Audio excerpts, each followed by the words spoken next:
ಕಲಿಯುಗದಲ್ಲಿಯೂ ಭೂಮಿಯ ಮೇಲೆ ಜೀವಂತವಾಗಿ ಸಂಚರಿಸುತ್ತಿರುವ ಒಬ್ಬ ಮಹಾನ್ ಚಿರಂಜೀವಿ ಇದ್ದಾನೆ ಎಂದು ನಿಮಗೆ ಗೊತ್ತೇ? ಒಂದು ಕ್ಷಣ ಯೋಚಿಸಿ.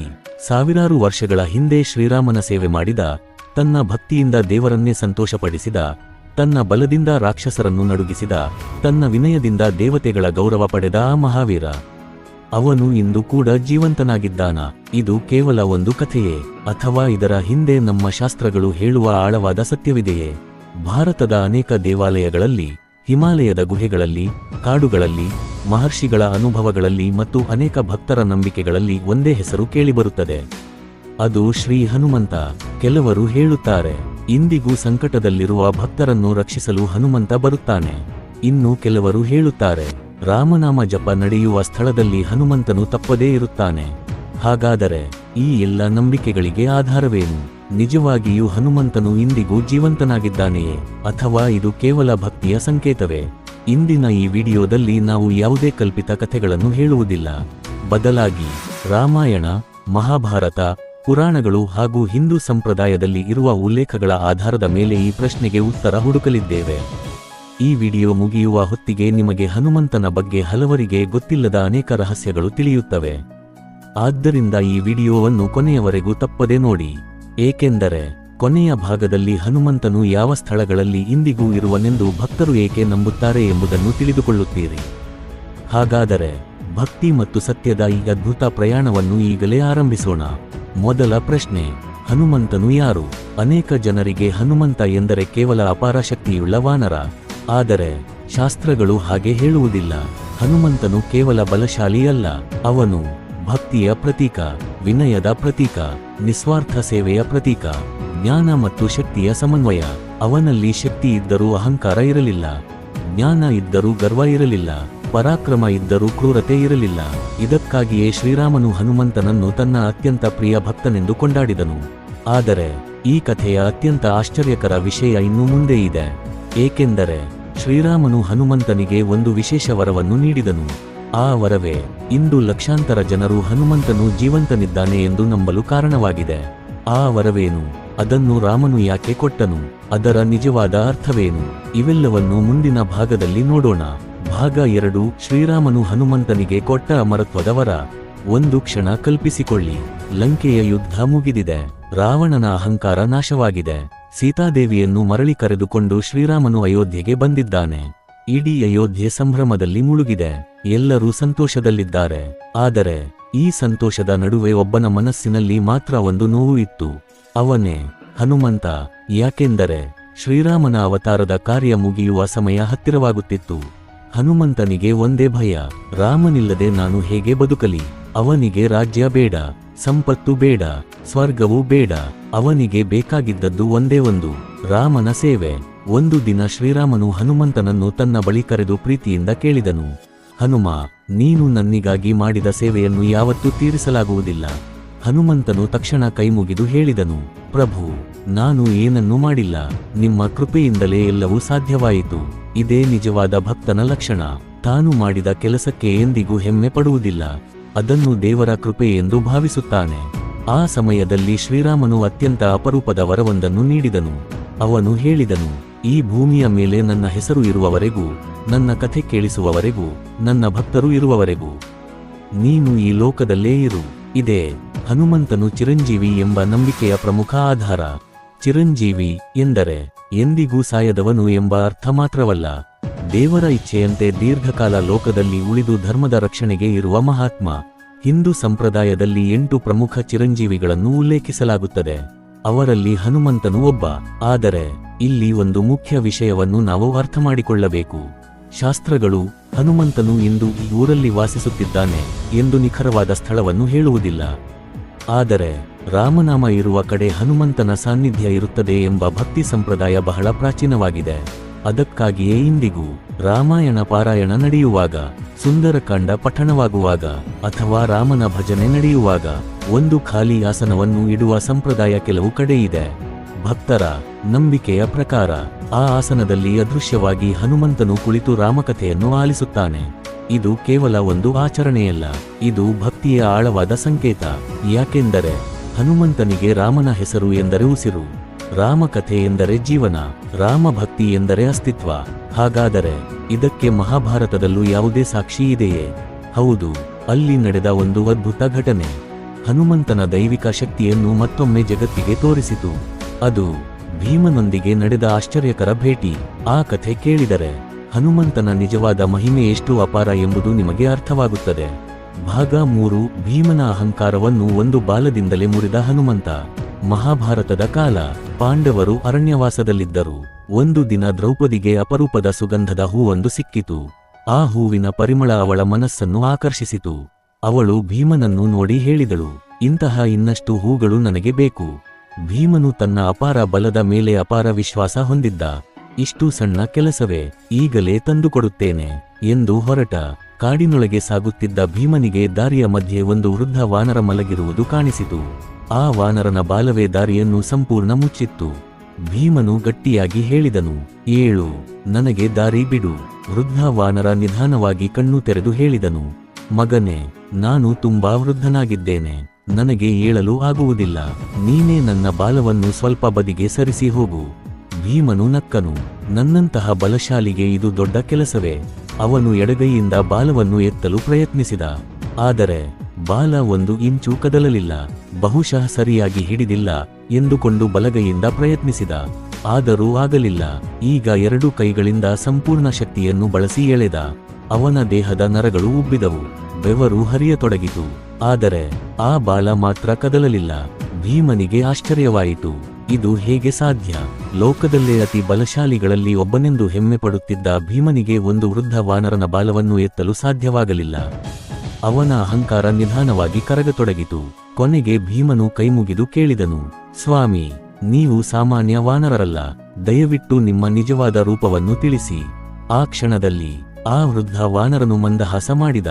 ಮುಂದಿನ ಕ್ಷಣವೇ ಅವನ ದೇಹವು ಪ್ರಕಾಶಮಾನವಾಗತೊಡಗಿತು. ರೂಪವು ದೊಡ್ಡದಾಗತೊಡಗಿತು. ಅವನ ಕಣ್ಣುಗಳಲ್ಲಿ ದಿವ್ಯ ತೇಜಸ್ಸು ಹೊಳೆಯಿತು. ಅವನೇ ಶ್ರೀ ಹನುಮಂತ. ಭೀಮನು ತಕ್ಷಣ ಅವರ ಪಾದಗಳಿಗೆ ನಮಸ್ಕರಿಸಿದ. ಏಕೆಂದರೆ ಇಬ್ಬರೂ ವಾಯುದೇವರ ಪುತ್ರರು. ಅಂದರೆ ಹನುಮಂತನು ಭೀಮನ ಅಣ್ಣನಾಗಿದ್ದ. ಹನುಮಂತನು ಭೀಮನನ್ನು ಎಬ್ಬಿಸಿ ಹೇಳಿದನು, ಬಲ ದೊಡ್ಡದು, ಆದರೆ ಬಲಕ್ಕಿಂತ ದೊಡ್ಡದು ವಿನಯ. ಅಹಂಕಾರ ಇರುವ ಬಲವು ನಾಶವಾಗುತ್ತದೆ, ವಿನಯ ಇರುವ ಬಲವು ಜಗತ್ತನ್ನು ರಕ್ಷಿಸುತ್ತದೆ. ಈ ಮಾತುಗಳು ಭೀಮನ ಜೀವನವನ್ನೇ ಬದಲಿಸಿಬಿಟ್ಟವು. ನಂತರ ಹನುಮಂತನು ತನ್ನ ವಿಶ್ವರೂಪವನ್ನು ಭೀಮನಿಗೆ ತೋರಿಸಿದನು. ಆ ರೂಪವನ್ನು ಕಂಡ ಭೀಮನು ನಡುಗಿದ. ರಾಮಾಯಣ ಕಾಲದಲ್ಲಿ ಸಮುದ್ರವನ್ನು ದಾಟಿದ ಅದೇ ಮಹಾವೀರನು ತನ್ನ ಎದುರಿನಲ್ಲಿ ನಿಂತಿದ್ದಾನೆ ಎಂಬುದು ಅವನಿಗೆ ಅರ್ಥವಾಯಿತು. ಆಗ ಹನುಮಂತನು ಮತ್ತೊಂದು ಮಹತ್ವದ ವಾಗ್ದಾನ ಮಾಡಿದನು, ಕುರುಕ್ಷೇತ್ರ ಯುದ್ಧದಲ್ಲಿ ನಾನು ಅರ್ಜುನನ ರಥದ ಧ್ವಜದ ಮೇಲೆ ಇರುತ್ತೇನೆ. ಅದಕ್ಕಾಗಿಯೇ ಅರ್ಜುನನ ರಥದ ಮೇಲಿದ್ದ ಧ್ವಜವನ್ನು ಕಪಿಧ್ವಜ ಎಂದು ಕರೆಯಲಾಗುತ್ತದೆ.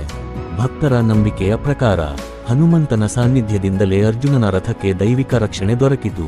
ಈ ಘಟನೆ ಒಂದು ಮಹತ್ವದ ಸಂದೇಶವನ್ನು ಕೊಡುತ್ತದೆ. ಹನುಮಂತನು ತನ್ನ ಶಕ್ತಿಯನ್ನು ಪ್ರದರ್ಶಿಸಲು ಅಲ್ಲ, ಅಹಂಕಾರವನ್ನು ಕರಗಿಸಲು ಬಳಸುತ್ತಾನೆ. ಆದರೆ ಮಹಾಭಾರತದ ನಂತರ ಏನಾಯಿತು? ಕಲಿಯುಗದಲ್ಲಿ ಹನುಮಂತನು ಎಲ್ಲಿದ್ದಾನೆ? ಅವನನ್ನು ಕಂಡಿದ್ದೇವೆ ಎಂದು ಕೆಲವರು ಯಾಕೆ ಹೇಳುತ್ತಾರೆ? ಭಾಗ 4. ಕಲಿಯುಗದಲ್ಲಿಯೂ ಹನುಮಂತನು ಜೀವಂತನಾಗಿದ್ದಾನೆಯೇ? ಈ ಪ್ರಶ್ನೆ ಸಾವಿರಾರು ವರ್ಷಗಳಿಂದ ಭಕ್ತರ ಮನಸ್ಸಿನಲ್ಲಿ ಇದೆ. ರಾಮಾಯಣ ಮುಗಿಯಿತು, ಮಹಾಭಾರತವೂ ಮುಗಿಯಿತು, ಆದರೆ ಹನುಮಂತನು ಈಗ ಎಲ್ಲಿದ್ದಾನೆ? ಕೆಲವರು ಹೇಳುತ್ತಾರೆ ಅವರು ಹಿಮಾಲಯದಲ್ಲಿ ತಪಸ್ಸು ಮಾಡುತ್ತಿದ್ದಾರೆ. ಇನ್ನು ಕೆಲವರು ಹೇಳುತ್ತಾರೆ ಅವರು ಕಾಡುಗಳಲ್ಲಿ ಸಂಚರಿಸುತ್ತಿದ್ದಾರೆ. ಮತ್ತೆ ಕೆಲವರು ನಂಬುತ್ತಾರೆ ರಾಮನಾಮ ಕೇಳಿ ಬರುವ ಪ್ರತಿಯೊಂದು ಸ್ಥಳದಲ್ಲೂ ಹನುಮಂತನ ಸಾನ್ನಿಧ್ಯ ಇರುತ್ತದೆ. ಹಾಗಾದರೆ ಶಾಸ್ತ್ರಗಳು ಏನು ಹೇಳುತ್ತವೆ? ಶಾಸ್ತ್ರಗಳ ಪ್ರಕಾರ ಶ್ರೀರಾಮನು ಹನುಮಂತನಿಗೆ ನೀಡಿದ ಆಶೀರ್ವಾದದ ಅರ್ಥವೇನೆಂದರೆ, ಧರ್ಮ ಉಳಿಯುವವರೆಗೆ, ರಾಮನ ಹೆಸರು ಜಗತ್ತಿನಲ್ಲಿ ಕೇಳಿಸುವವರೆಗೆ ಭಕ್ತರ ರಕ್ಷಣೆಗೆ ಹನುಮಂತನ ಸಾನ್ನಿಧ್ಯ ಇರುತ್ತದೆ. ಅಂದರೆ ಹನುಮಂತನು ಸಾಮಾನ್ಯ ಮನುಷ್ಯನಂತೆ ಎಲ್ಲರಿಗೂ ಕಾಣಿಸುತ್ತಾನೆ ಎಂದು ಶಾಸ್ತ್ರಗಳು ಹೇಳುವುದಿಲ್ಲ. ಆದರೆ ಅವನು ಭಕ್ತರ ಕರೆಗೆ ಸ್ಪಂದಿಸುವ ದೈವಿಕ ಶಕ್ತಿಯಾಗಿ ಇರುತ್ತಾನೆ ಎಂಬ ನಂಬಿಕೆ ಹಿಂದೂ ಸಂಪ್ರದಾಯದಲ್ಲಿ ಬಹಳ ಬಲವಾಗಿದೆ. ಅದಕ್ಕಾಗಿಯೇ ಅನೇಕ ಭಕ್ತರು ಒಂದು ಮಾತು ಹೇಳುತ್ತಾರೆ, ನಾನು ಸಂಪೂರ್ಣ ನಿರಾಶನಾಗಿದ್ದಾಗ ಹನುಮಂತನೇ ನನ್ನನ್ನು ಕಾಪಾಡಿದ. ಇಂತಹ ಅನುಭವಗಳನ್ನು ಹಲವರು ಹಂಚಿಕೊಳ್ಳುತ್ತಾರೆ. ಆದರೆ ಇವು ವೈಯಕ್ತಿಕ ಅನುಭವಗಳು. ಅವನ್ನು ವೈಜ್ಞಾನಿಕವಾಗಿ ಸಾಬೀತುಪಡಿಸಲು ಸಾಧ್ಯವಿಲ್ಲ. ಆದರೂ ಭಕ್ತಿಯ ಲೋಕದಲ್ಲಿ ಇಂತಹ ಅನುಭವಗಳಿಗೆ ವಿಶೇಷ ಸ್ಥಾನವಿದೆ. ರಾಮನಾಮ ಇರುವಲ್ಲಿ ಹನುಮಂತ ಒಂದು ಪ್ರಸಿದ್ಧ ನಂಬಿಕೆ ಇದೆ. ಎಲ್ಲಿ ರಾಮಾಯಣ ಪಾರಾಯಣ ನಡೆಯುತ್ತದೆಯೋ, ಎಲ್ಲಿ ಶ್ರೀರಾಮನ ಭಜನೆ ನಡೆಯುತ್ತದೆಯೋ, ಎಲ್ಲಿ ಶ್ರೀರಾಮ ಜಯ ರಾಮ ಜಯ ಜಯ ರಾಮ ಎಂಬ ನಾಮಸ್ಮರಣೆ ಕೇಳಿಸುತ್ತದೆಯೋ, ಅಲ್ಲಿ ಹನುಮಂತನು ಅದೃಶ್ಯವಾಗಿ ಉಪಸ್ಥಿತನಾಗಿರುತ್ತಾನೆ. ಇದಕ್ಕಾಗಿಯೇ ಕೆಲವು ದೇವಾಲಯಗಳಲ್ಲಿ ಮತ್ತು ಮನೆಗಳಲ್ಲಿ ರಾಮಕಥೆ ನಡೆಯುವಾಗ ಒಂದು ಖಾಲಿ ಆಸನವನ್ನು ಇಡುತ್ತಾರೆ. ಆ ಆಸನವು ಯಾರಿಗಾಗಿ? ಭಕ್ತರ ನಂಬಿಕೆಯ ಪ್ರಕಾರ ಅದು ಹನುಮಂತನಿಗಾಗಿ. ಇದು ಕೇವಲ ಆಚರಣೆಯಲ್ಲ, ಇದು ಒಂದು ಸಂದೇಶ. ದೇವರ ನಾಮ ಇರುವ ಕಡೆ ದೈವಿಕ ಶಕ್ತಿ ಇರುತ್ತದೆ. ಹನುಮಂತನನ್ನು ನಾವು ಕಾಣಲು ಸಾಧ್ಯವೇ? ಇದು ಬಹಳ ಕುತೂಹಲದ ಪ್ರಶ್ನೆ. ಕೆಲವರು ಹೇಳುತ್ತಾರೆ, ನಾನು ಹನುಮಂತನನ್ನು ಕಂಡೆ. ಇನ್ನು ಕೆಲವರು, ನನಗೆ ಕನಸಿನಲ್ಲಿ ಬಂದರು. ಇನ್ನು ಕೆಲವರು, ಒಬ್ಬ ಅಪರಿಚಿತ ವ್ಯಕ್ತಿ ಬಂದು ನನ್ನನ್ನು ಕಾಪಾಡಿದ, ನಂತರ ಅವನು ಕಾಣೆಯಾಗಿಬಿಟ್ಟ. ಇಂತಹ ಕಥೆಗಳು ಭಾರತದೆಲ್ಲೆಡೆ ಕೇಳಿಬರುತ್ತವೆ. ಆದರೆ ಇವುಗಳನ್ನು ದೃಢವಾದ ಐತಿಹಾಸಿಕ ಸಾಕ್ಷಿಗಳೆಂದು ಹೇಳಲು ಸಾಧ್ಯವಿಲ್ಲ. ಭಕ್ತರು ಅವನ್ನು ತಮ್ಮ ಅನುಭವವಾಗಿ ಸ್ವೀಕರಿಸುತ್ತಾರೆ. ಇತರರು ಅವನ್ನು ನಂಬಬಹುದು ಅಥವಾ ನಂಬದೇ ಇರಬಹುದು. ಇದು ಪ್ರತಿಯೊಬ್ಬರ ವೈಯಕ್ತಿಕ ನಂಬಿಕೆಯ ವಿಷಯ. ಆದರೆ ಒಂದು ಪ್ರಶ್ನೆ ಇನ್ನೂ ಉಳಿದಿದೆ. ಯಾಕೆ ಹನುಮಂತನನ್ನು ಸಂಕಟಮೋಚನ ಎಂದು ಕರೆಯುತ್ತಾರೆ? ಅವನ ಹೆಸರನ್ನು ಜಪಿಸಿದರೆ ಯಾಕೆ ಭಯ ಕಡಿಮೆಯಾಗುತ್ತದೆ ಎಂದು ಭಕ್ತರು ನಂಬುತ್ತಾರೆ? ಅವನ ಭಕ್ತಿಯಿಂದ ಮನಸ್ಸಿಗೆ ಹೇಗೆ ಧೈರ್ಯ ಬರುತ್ತದೆ? ಭಾಗ 5. ಯಾಕೆ ಹನುಮಂತನನ್ನು ಸಂಕಟಮೋಚನ ಎಂದು ಕರೆಯುತ್ತಾರೆ? ಒಂದು ಕ್ಷಣ ನಿಮ್ಮ ಜೀವನದ ಕಷ್ಟಗಳನ್ನು ನೆನಪಿಸಿಕೊಳ್ಳಿ. ಭಯ, ಆತಂಕ, ಸಾಲ, ಅನಾರೋಗ್ಯ, ವಿಫಲತೆ, ಒಂಟಿತನ. ಪ್ರತಿಯೊಬ್ಬ ಮನುಷ್ಯನ ಜೀವನದಲ್ಲೂ ಇವು ಯಾವುದಾದರೂ ರೂಪದಲ್ಲಿ ಬರುತ್ತವೆ. ಆದರೆ ಒಂದು ವಿಚಿತ್ರ ವಿಷಯವನ್ನು ನೀವು ಗಮನಿಸಿದ್ದೀರಾ? ಲಕ್ಷಾಂತರ ಜನರು ಇಂತಹ ಸಮಯದಲ್ಲಿ ಒಂದೇ ಹೆಸರನ್ನು ನೆನಪಿಸಿಕೊಳ್ಳುತ್ತಾರೆ, ಜೈ ಶ್ರೀರಾಮ. ಅದರ ನಂತರ ಜೈ ಹನುಮಾನ್. ಯಾಕೆ? ಹನುಮಂತನಲ್ಲಿರುವ ವಿಶೇಷತೆ ಏನು? ಸಂಕಟಮೋಚನ ಎಂಬ ಹೆಸರಿನ ಅರ್ಥ ಸಂಕಟ ಎಂದರೆ ಕಷ್ಟ, ಮೋಚನ ಎಂದರೆ ಬಿಡುಗಡೆ ಮಾಡುವವನು. ಅಂದರೆ ಸಂಕಟಮೋಚನ ಎಂದರೆ ಕಷ್ಟಗಳಿಂದ ರಕ್ಷಿಸುವವನು. ಈ ಹೆಸರು ಹನುಮಂತನಿಗೆ ಕೇವಲ ಭಕ್ತಿಯಿಂದ ಬಂದಿಲ್ಲ, ಅವನ ಜೀವನವೇ ಅದಕ್ಕೆ ಸಾಕ್ಷಿಯಾಗಿದೆ.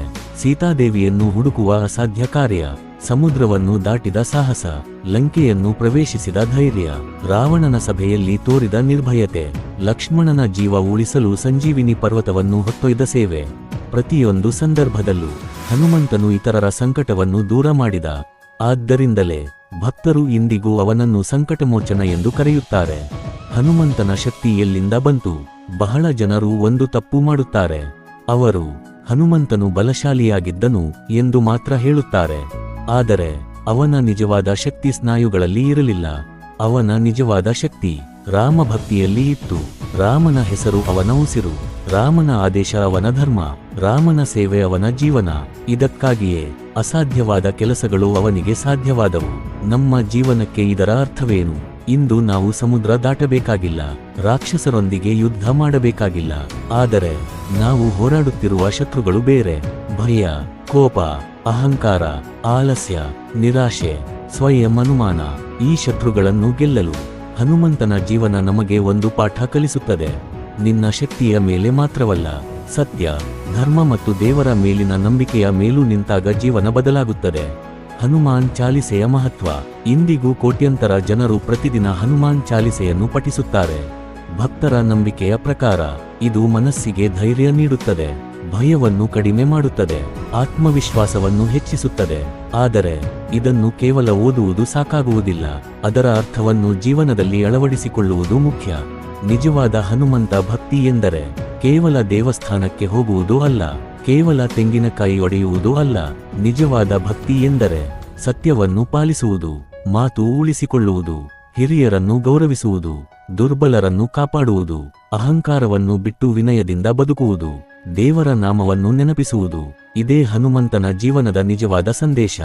ಆದರೆ ಹನುಮಂತನ ಬಗ್ಗೆ ಇನ್ನೂ ಕೆಲವು ರಹಸ್ಯಗಳು ಇವೆ. ಅವನಿಗೆ ಯಾಕೆ ತನ್ನ ಶಕ್ತಿ ಮರೆತು ಹೋಯಿತು? ಜಾಂಬವಂತನು ಹೇಳಿದ ಒಂದೇ ಮಾತು ಹೇಗೆ ಅವನ ಜೀವನವನ್ನೇ ಬದಲಿಸಿತು? ಆ ಘಟನೆ ನಮ್ಮ ಜೀವನಕ್ಕೂ ಏಕೆ ಬಹಳ ಮುಖ್ಯ? ಭಾಗ 6. ಹನುಮಂತನು ತನ್ನ ಶಕ್ತಿಯನ್ನು ಮರೆತಿದ್ದನೆ. ಜಾಂಬವಂತನು ನೆನಪಿಸಿದ ಮಹಾಸತ್ಯ. ಒಂದು ಕ್ಷಣ ಯೋಚಿಸಿ. 1000 ಆನೆಗಳ ಬಲವಿರುವ ಒಬ್ಬ ಮಹಾವೀರ, ಆಕಾಶದಲ್ಲಿ ಹಾರುವ ಶಕ್ತಿ, ಪರ್ವತವನ್ನೇ ಎತ್ತುವ ಸಾಮರ್ಥ್ಯ, ಸಮುದ್ರವನ್ನೇ ದಾಟುವ ಧೈರ್ಯ. ಇಷ್ಟೊಂದು ಶಕ್ತಿ ಇದ್ದರೂ ನನಗೆ ಸಾಧ್ಯವಿಲ್ಲ ಎಂದು ಹೇಳುತ್ತಿದ್ದರೆ ಇದು ಆಶ್ಚರ್ಯವಾಗಬಹುದು. ಆದರೆ ರಾಮಾಯಣದಲ್ಲಿ ಇದೇ ಘಟನೆ ನಡೆಯಿತು. ಸೀತಾದೇವಿಯ ಹುಡುಕಾಟ. ಸುಗ್ರೀವನ ವಾನರಸೇನೆ ಸೀತಾದೇವಿಯನ್ನು ಹುಡುಕುತ್ತಾ ದಕ್ಷಿಣ ದಿಕ್ಕಿಗೆ ತಲುಪಿತು. ಮುಂದೆ ವಿಶಾಲವಾದ ಸಮುದ್ರ, ಅದರ ಆಚೆ ಲಂಕೆ. ಎಲ್ಲರೂ ಒಬ್ಬರ ಮುಖವನ್ನು ಒಬ್ಬರು ನೋಡಿದರು. ಇಷ್ಟು ದೊಡ್ಡ ಸಮುದ್ರವನ್ನು ಯಾರು ದಾಟುತ್ತಾರೆ? ಒಬ್ಬನು ಹೇಳಿದ, ನಾನು 10 ಯೋಜನ ಹೋಗಬಹುದು.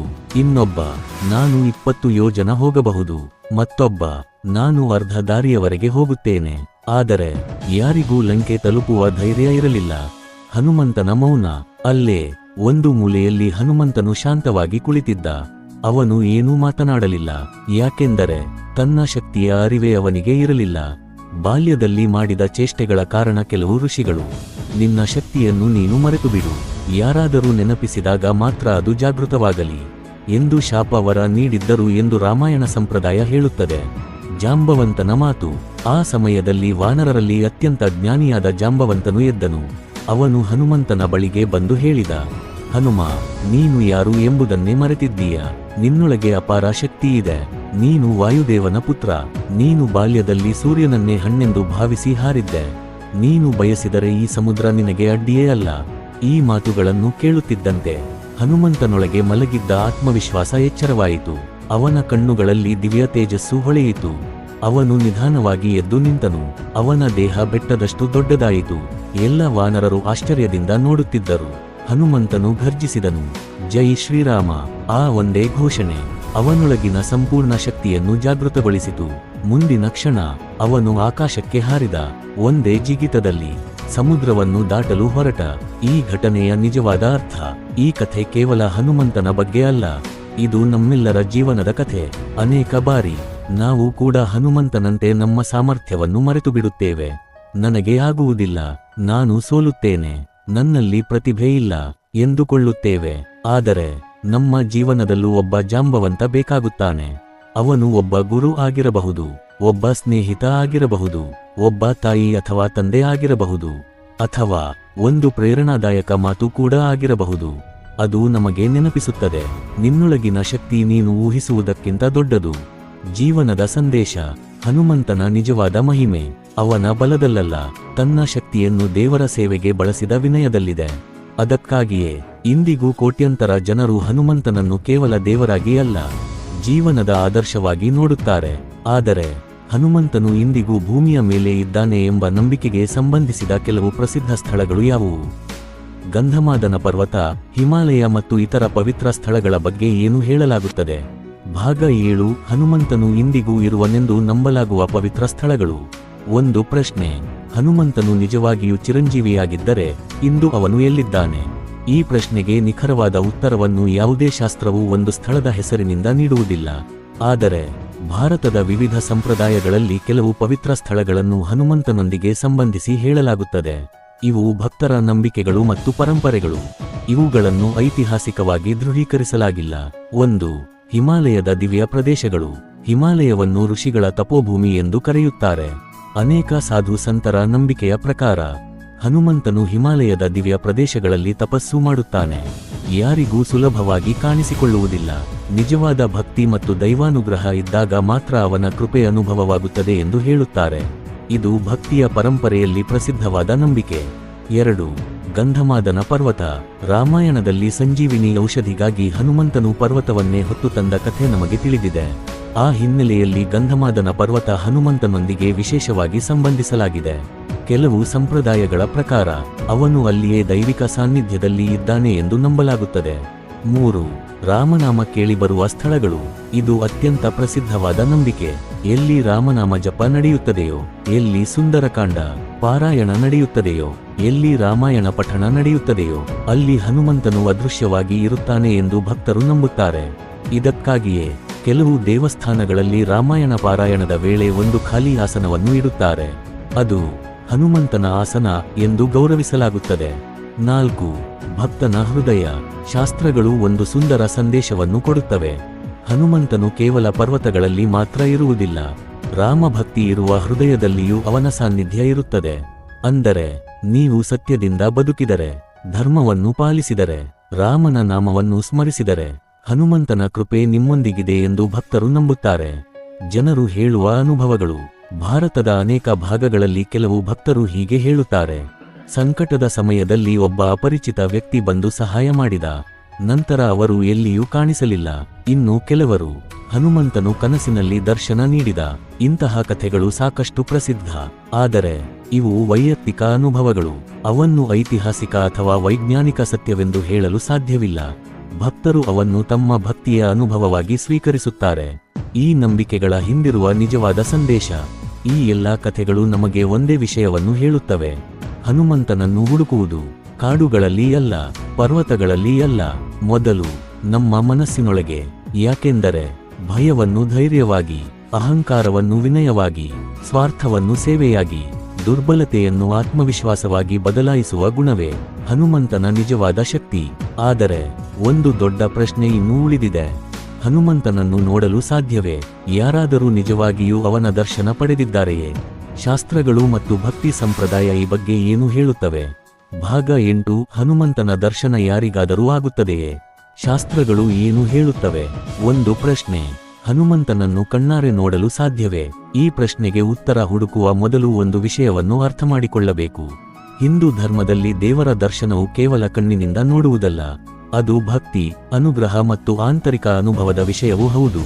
ಹನುಮಂತನು ಎಲ್ಲರಿಗೂ ಕಾಣಿಸಿಕೊಳ್ಳುತ್ತಾನೆಯೇ?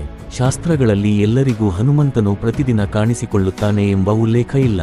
ಆದರೆ ಅತ್ಯಂತ ಶುದ್ಧ ಭಕ್ತಿ, ನಿಸ್ವಾರ್ಥ ಸೇವೆ ಮತ್ತು ಸಂಪೂರ್ಣ ಶರಣಾಗತಿಯುಳ್ಳ ಭಕ್ತರಿಗೆ ದೈವಾನುಗ್ರಹ ದೊರೆಯುತ್ತದೆ ಎಂದು ಅನೇಕ ಆಧ್ಯಾತ್ಮಿಕ ಸಂಪ್ರದಾಯಗಳು ಹೇಳುತ್ತವೆ. ಅದರ ಅರ್ಥ, ದರ್ಶನವು ನಮ್ಮ ಇಚ್ಛೆಯಿಂದ ಅಲ್ಲ, ದೇವರ ಅನುಗ್ರಹದಿಂದ. ತುಳಸಿದಾಸರ ಕಥೆ. ಒಂದು ಪ್ರಸಿದ್ಧ ಭಕ್ತಿ ಪರಂಪರೆಯ ಕಥೆ ಇದೆ. ರಾಮಭಕ್ತ ಕವಿ ಗೋಸ್ವಾಮಿ ತುಳಸಿದಾಸ ಪ್ರತಿದಿನ ಶ್ರೀರಾಮನ ನಾಮಸ್ಮರಣೆಯಲ್ಲಿ ತಲ್ಲೀನರಾಗಿದ್ದರು.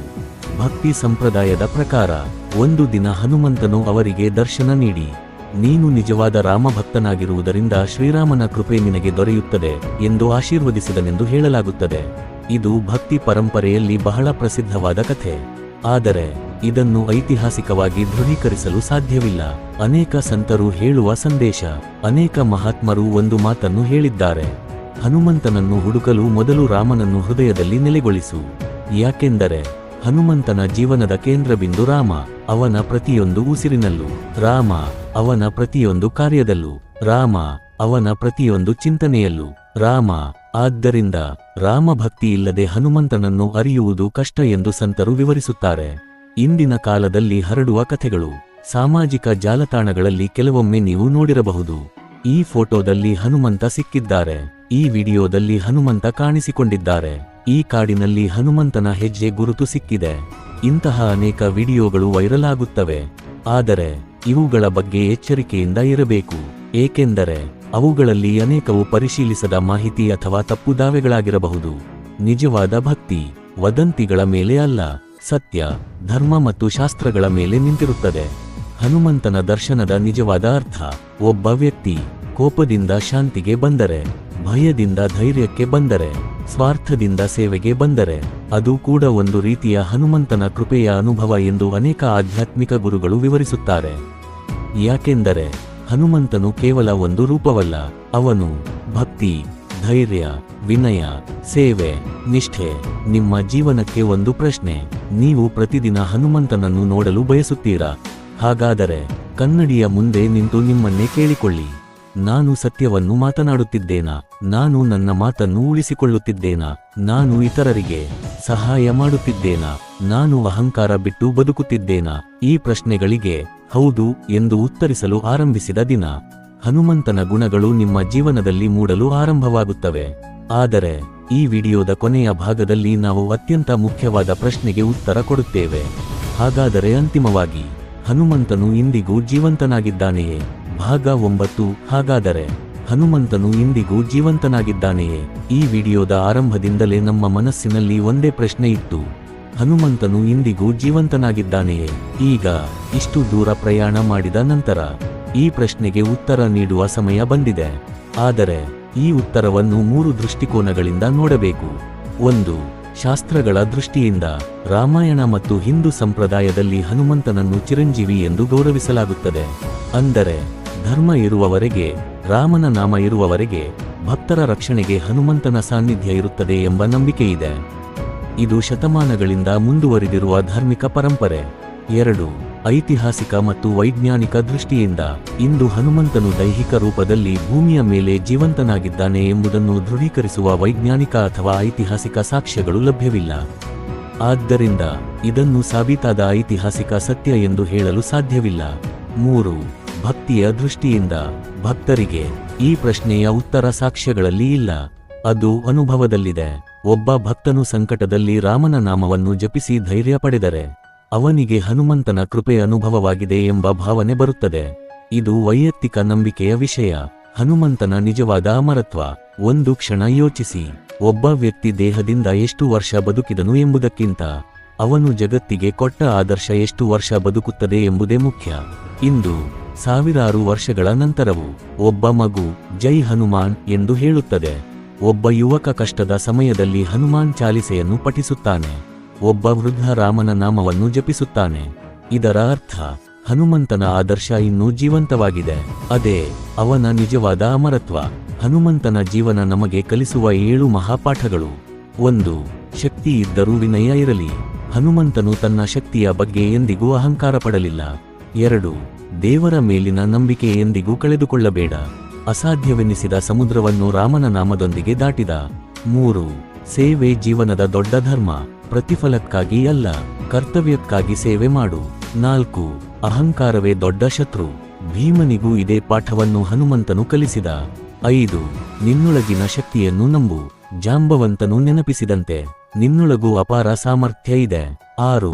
ಸತ್ಯ ಮತ್ತು ಧರ್ಮವನ್ನು ಎಂದಿಗೂ ಬಿಡಬೇಡ. ಪರಿಸ್ಥಿತಿ ಎಷ್ಟೇ ಕಠಿಣವಾಗಿದ್ದರೂ ಧರ್ಮದ ದಾರಿಯಲ್ಲೇ ನಡೆಯು. 7. ಭಕ್ತಿಯು ಕೇವಲ ಪೂಜೆಯಲ್ಲ, ಬದುಕುವ ವಿಧಾನ. ಒಳ್ಳೆಯ ಮನಸ್ಸು, ಒಳ್ಳೆಯ ಮಾತು, ಒಳ್ಳೆಯ ಕೆಲಸ ಇವೇ ನಿಜವಾದ ಭಕ್ತಿ. ಅಂತಿಮ ಸಂದೇಶ. ಆದ್ದರಿಂದ ಹನುಮಂತನು ಇಂದಿಗೂ ಜೀವಂತನಾಗಿದ್ದಾನೆಯೇ? ನೀವು ಈ ಪ್ರಶ್ನೆಯನ್ನು ಕೇಳಿದರೆ ಉತ್ತರ ಹೀಗಿರಬಹುದು. ಶಾಸ್ತ್ರಗಳ ಪ್ರಕಾರ ಅವರು ಚಿರಂಜೀವಿ ಎಂಬ ನಂಬಿಕೆಯಿದೆ. ವೈಜ್ಞಾನಿಕವಾಗಿ ಅದನ್ನು ದೃಢೀಕರಿಸುವ ಸಾಕ್ಷ್ಯಗಳಿಲ್ಲ. ಭಕ್ತಿಯ ಪ್ರಕಾರ ರಾಮನ ನಾಮ ಇರುವ ಪ್ರತಿಯೊಂದು ಹೃದಯದಲ್ಲೂ ಹನುಮಂತನು ಜೀವಂತನಾಗಿದ್ದಾನೆ. ಮತ್ತು ಬಹುಶಃ ಇದೇ ಈ ಪ್ರಶ್ನೆಯ ಅತ್ಯಂತ ಸುಂದರ ಉತ್ತರ. ನಿಮ್ಮ ಜೀವನದಲ್ಲಿ ಭಯ ಬಂದಾಗ ಹನುಮಂತನ ಧೈರ್ಯವನ್ನು ನೆನಪಿಸಿಕೊಳ್ಳಿ. ನಿರಾಶೆ ಬಂದಾಗ ಅವನ ಭಕ್ತಿಯನ್ನು ನೆನಪಿಸಿಕೊಳ್ಳಿ. ಅಹಂಕಾರ ಬಂದಾಗ ಅವನ ವಿನಯವನ್ನು ನೆನಪಿಸಿಕೊಳ್ಳಿ. ದುರ್ಬಲತೆ ಬಂದಾಗ ಜಾಂಬವಂತನು ಹೇಳಿದ ಆ ಮಾತನ್ನು ನೆನಪಿಸಿಕೊಳ್ಳಿ. ನಿನ್ನೊಳಗಿನ ಶಕ್ತಿಯನ್ನು ನೀನೇ ಮರೆತಿದ್ದೀಯಾ? ನೀವು ಈ ವಿಡಿಯೋವನ್ನು ಇಷ್ಟಪಟ್ಟಿದ್ದರೆ ಜೈ ಶ್ರೀರಾಮ ಕೆಂಪು ಹೃದಯ ಜೈ ಹನುಮಾನ್ ನಮಸ್ಕಾರ ಎಂದು ಕಾಮೆಂಟ್ ಮಾಡಿ. ಇಂತಹ ಆಧ್ಯಾತ್ಮಿಕ ಮತ್ತು ಜೀವನ ಬದಲಿಸುವ ಕನ್ನಡ ವಿಡಿಯೋಗಳಿಗಾಗಿ ನಮ್ಮ ಚಾನೆಲ್ ಅನ್ನು ಸಬ್ಸ್ಕ್ರೈಬ್ ಮಾಡಿ. ಮುಂದಿನ ವಿಡಿಯೋದಲ್ಲಿ ಮತ್ತೆ ಭೇಟಿಯಾಗೋಣ. ಜೈ ಶ್ರೀರಾಮ, ಜೈ ಹನುಮಾನ್.